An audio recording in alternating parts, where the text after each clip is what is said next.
gugatan senilai 5 triliun rupiah ke Menko Polhukam Mahfud MD.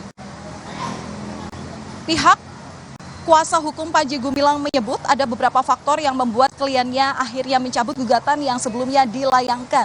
Salah satunya, Panji Gumilang menilai bahwa Mahfud MD adalah orang yang baik. Alasan lainnya, Panji Gumilang juga merasa jika Mahfud telah memberikan keterangan yang positif kepada kliennya.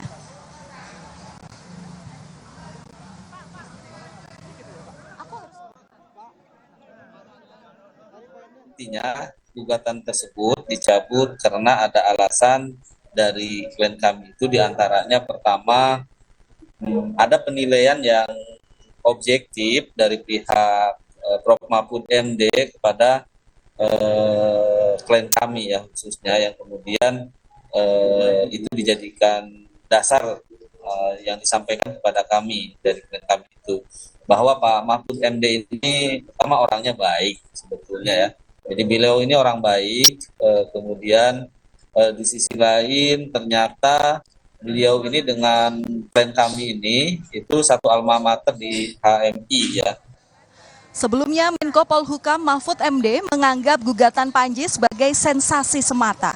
Mahfud bilang gugatan perdata yang dilayangkan Panji Gumilang terhadap dirinya ke Pengadilan Negeri Jakarta Pusat adalah persoalan kecil.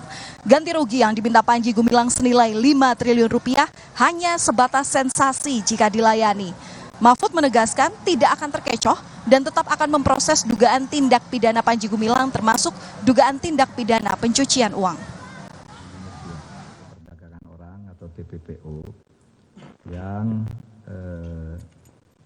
gugatan Panji Gumilang yaitu masalah kecil lah, biar berjalan di pengadilan, ada hakim yang menilai.